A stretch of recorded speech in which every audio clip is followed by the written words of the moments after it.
Bismillahirrahmanirrahim. Elhamdülillahi Rabbil alemin. Vessalatu vesselamu ala eşrefil enbiyai vel mursalin. Nebiyyina Muhammedin ve ala alihi ve ashabihi ecmain. Eşhedü en la ilahe illallah vahdehu la şerike leh. Ve eşhedü enne Muhammeden abduhu ve resuluh. Rabbi şrahli sadri ve yessirli emri ve hlul uqdeten min lisani yefqahu qavli emma ba'd. Deməli, əziz qardaşlar, biz Əl-Əməl-i Salih kitabını çəkiririk, Salih əməl kitabını. Bugünkü mövzumuz fəcr və əsr namazını cəmaatla qılmağın fəziləti. Müəllif 109-cu rəvayətdə deyir ki, Umara ibn Rueybə atasından rəvayət edir ki, Allah Resulü sallallahu aleyhi və səlləm belə rəvayət etmişdi. Kim günəş çıxmazdan əvvəl və batmazdan əvvəl namaz qılarsa, cəhənnəm oduna girməyəcəkdir. Hədisi Müslim rəvayət edir. Növbəti rəvayətdə, əziz qardaşlar, 110-cu rəvayətdə müəllif buyurur ki, Əbu Bəkr ibn Əbi Musa atasından rəvayət edir ki, Allah Resulü sallallahu aleyhi və səlləm belə buyurdu. Kim iki sərin namazı qılarsa, cənnətə daxil olar. Hədisi Buxari və Müslim rəvayət edibdir. Deyir ki, çünki bu iki namaz çox vaxt insanların yatdığı və ya iş-güc içində unuda bildiyi vaxtlara təsadüf edir, onları qorumaq iman və itaət əlamətidir. Nə deyir? Deyir ki, çünki bu iki namaz çox vaxt insanların yatdığı, səhər sübh vaxtı insanların yatdığı vaxtı, bir də ki, günün sonu olduğuna görə insan işdən, gücdən yorulur, yorulduğuna görə, yəni ki, insan istirahət etdiyi bir vaxtıdır. Ona görə unuda bilər həmən vaxtı və yaxud da yata bilər deyə, əgər insan bunu qoruyursa, o insanın imanına, itaət əhli olmasına əlamətidir, dəlalət edir, əziz qardaşlar. 111-ci rəvayətdə müəllif buyurur ki, Əbu Hüreyrə radiyallahu anh rəvayət edir ki, əziz qardaşlar, Peyğəmbər sallallahu aleyhi və səlləm, Allah Resulü sallallahu aleyhi və səlləm belə buyurmuşdur. Deyir, sizin aranızda gecə mələkləri və gündüz mələkləri bir-birini əvəz eləyirlər. Deyir, onlar sübh və əsr namazlarında növbə dəyişmək üçün bir araya gərirlər. Yəni ki, növbə dəyişmək üçün sübh və əsr namazında növbələri dəyişirlər. Səhər gəlir, əsrə kimi, sübhdə gəlir əsrə kimi, artıq o növbətilər əsrdə gələndə bunlar gedirlər, belə. Sonra gecə sizin aranızda olan mələklər səmaya yüksəlirlər. Və Allah halbuki onlardan daha yaxşı biləndir. Onlardan soruşur. Bəndələrimi necə gördünüz? Yəni, nə haldaydılar?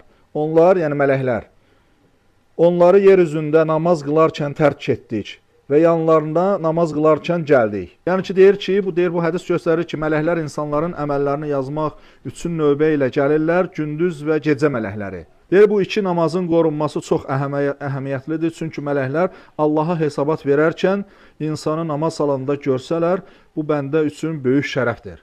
Deməli, deyir ki, kim sübh və əsr namazlarını qılar, o həm gecə mələklərinə, həm də gündüz mələklərinə namaz halında təqdim olunar.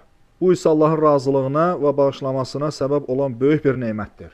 Növbəti rəvayətdə 112-də müəllif deyir ki, deməli, Cündub ibn Abdullah radiyallahu anh rəvayət edir ki, Allah Resulü sallallahu aleyhi və səlləm belə buyurmuşdu. Kim sübh namazını qılarsa, o Allahın himayəsində olar.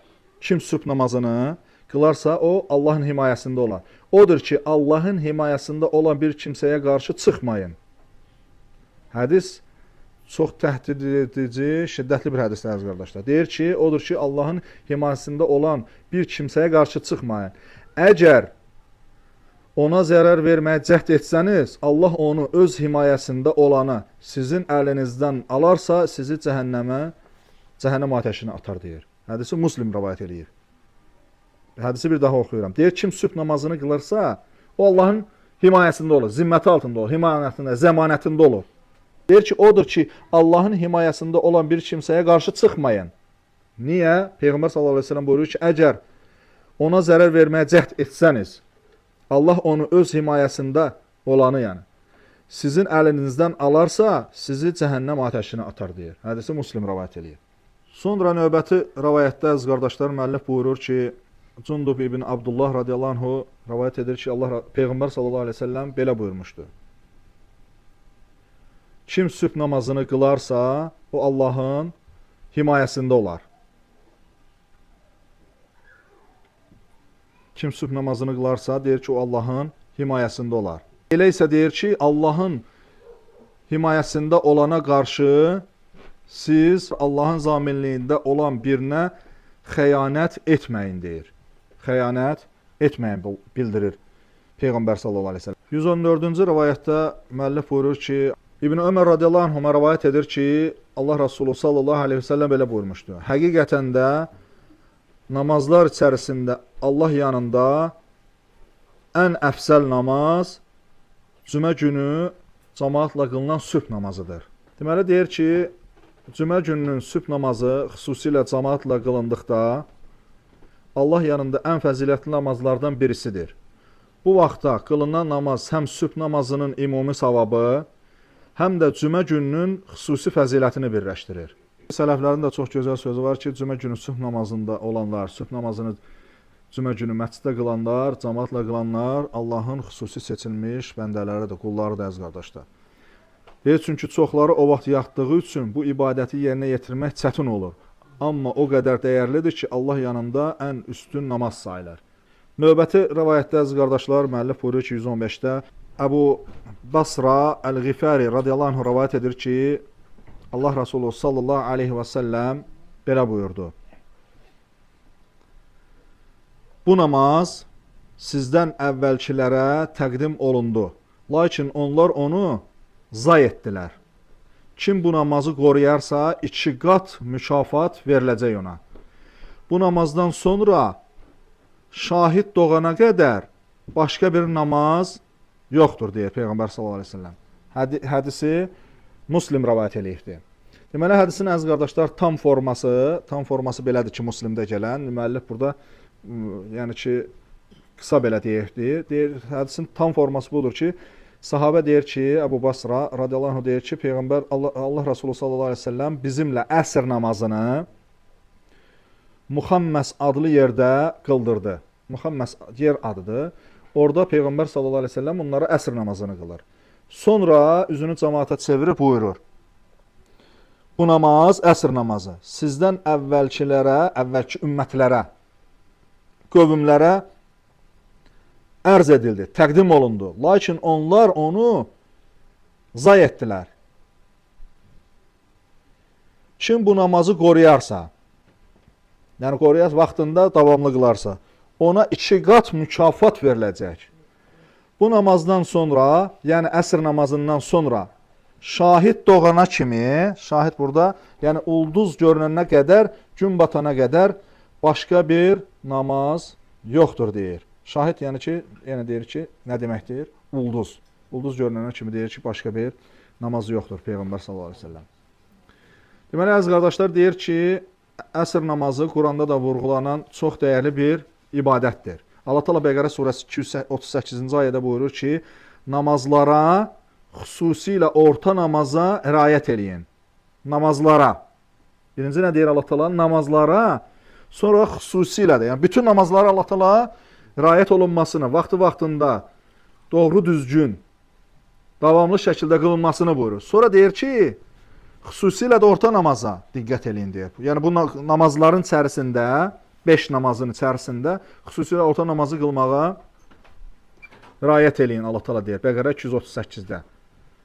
Deməli, əziz qardaş deyir, əvvəlki ümmətlər bu namazı ya gecikdirər, ya da ki, laqeyd yanaşaraq tərk eləyərdilər. Yəni, əvvəlki ümmətlərdən hansısa da, qövmlərdən, tayfalardan hansısa da, ya bunu gecikdirərdilər, namaza laqeyd səhlənkar yanaşırdılar. Yəni, onlara da bu namaz təklif olunubdur. Bu namaz ərz olunubdur. Onlarda da bu namaz var idi. Amma laqeyd yanaşıblar. Vaxtında qılmayıblar. Deyir, kim əsr namazını vaxtında davamlı qılarsa, o həm itaətinə görə, həm də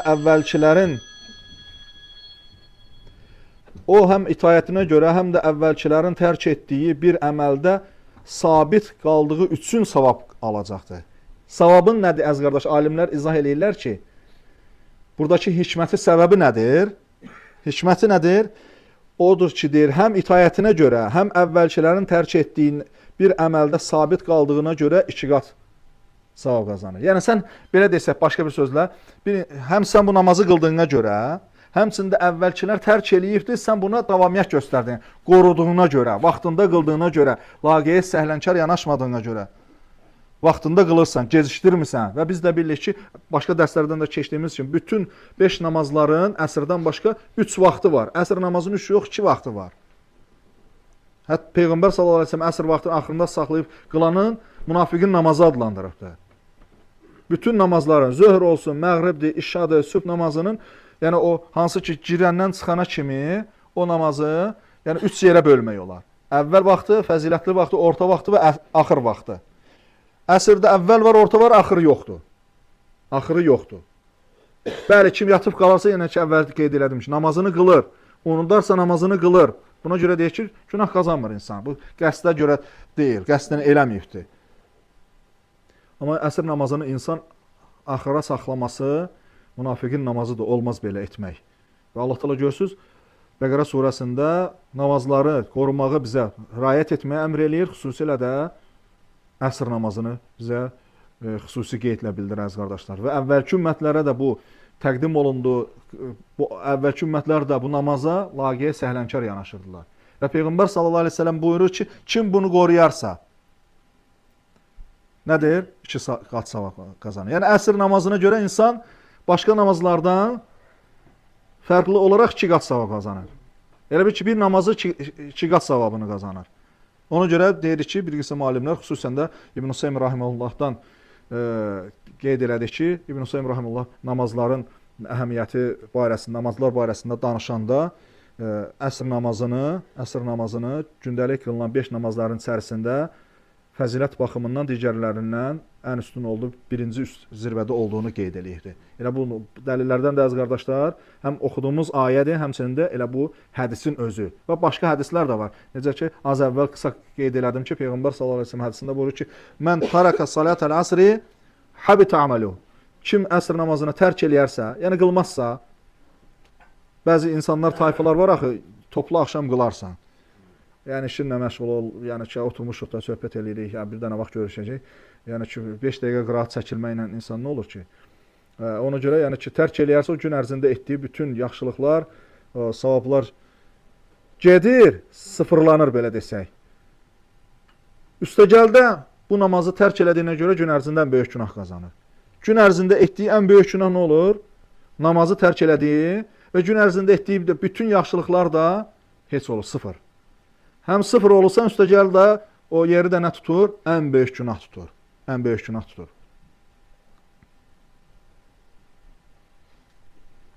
Deyir, əsr namazı çox əhəmiyyətli bir ibadətdir. Onu vaxtında qılmaq həm itayətin zirvəsidir, həm də ki, əvvəlki ümmətlərin tərk etdiyi bir ibadəti diriltmək deməkdir. Bu səbəbdən Allah bu namaza xüsusi savab vəd etmişdir. 2 qat. 2 qat savabı olduğunu Peyğəmbər sallallahu əleyhi və səlləm hədisində bildirir. Bundan sonra gələn də əziz qardaşlar eyni hədisdir. Sadəcə olaraq ləfz baxımından fərqlidir. Yenə də deyir ki, 116-cı rivayətdə An Əbi Basra Əl-Ğifari radiyallahu anhu qalə Rasulullah sallallahu əleyhi və səlləm İnnə həzihis-salah uridat alə mən kənə qabləkum.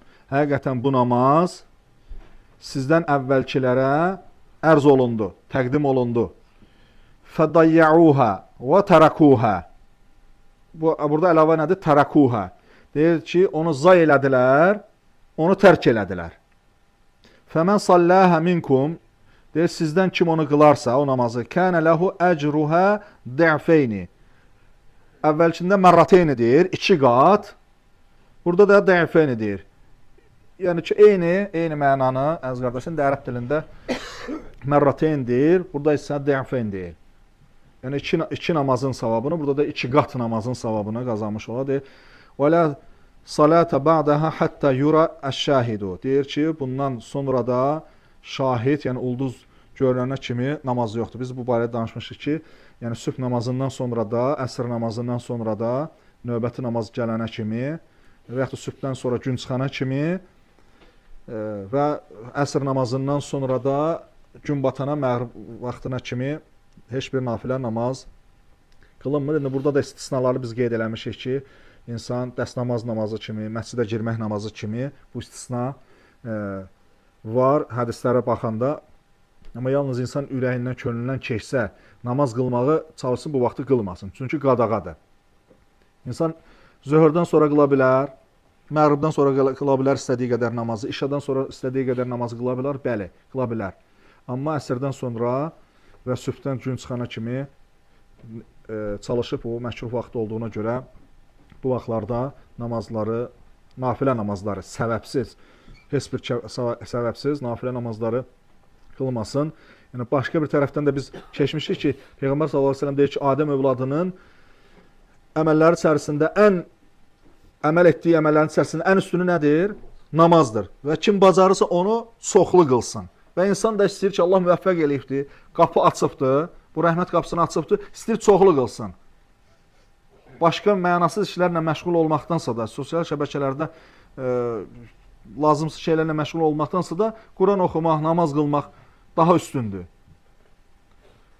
Yəni, amma gəldi bu vaxtlara təsadüf elədirsə də qılmasın. Yalnız dedik ki, dəstəmaz namazıdır, bir də ki, məscidə girilərkən məscid haqqı ki deyirik, o 2 rükət qılınan, yəni o məscidə Allahın evinə girdiyinə görə, sən Allahın evində oturmaq istəyirsənsə də namazla otur. Yəni bu Allahın evinə olan hörmətdir. Allahın evinə olan hörmət. Yəni ki, necə ki, insanların evində olan qoyduğu müəyyən bir qaydalar olduğu kimi, Allahın evində də olan hörmət əlamətlərindən də birisi, qaydalardan da birisi budur ki, insan Allahın evinə girəndə duası var. O duanı deyirsən, həmçində sonra da gəlib oturmaq da istəyirsənsə də Allahın evinə namaz qılmaqla nədir o, Allahın evində oturmalısan. Belə az qardaşlar, bundan kifayətlənək. Allah Taala'dan istəyirəm, Allah Taala bizi eşidib faydalananlardan eləsin. Allah Taala'dan istəyirəm ki, Allah Taala bizi öz dinində fəqihlərdən, dərin bilgi sahiblərindən etsin. Allah Taala'dan istəyirəm, Allah Taala bizim bütün günahlarımızı bağışlasın, bizi əfv etsin. Allah Taala'dan istəyirəm, Allah Taala bizi daimi harada olduqsa olaq, qorusun, hifz etsin. Allah Taala'dan istəyirəm ki, Allah Taala yaşadığımız yerdə Əhlüsünnə cəmaatını daimi izzətli, hörmətli, başı uca, güclü, qüvvətli etsin. Allah Taala'dan istəyirəm, Allah Taala bizi burada yığıb cəm etdiyi kimi uca cənnətdə sevimli Peyğəmbər Muhammed sallallahu əleyhi və səlləm yanında bizi yığsın, cəm eləsin, toplasın. Daha doğrusunu Allah bilir. Və sallallahu alə nəbiyyinə Muhammedin və alə alihi və əshabihi əcməin. Subhanakallahumma bihamdik. Əşhədu en la ilahe illə ent, əstəğfiruka və ətubu ileyh.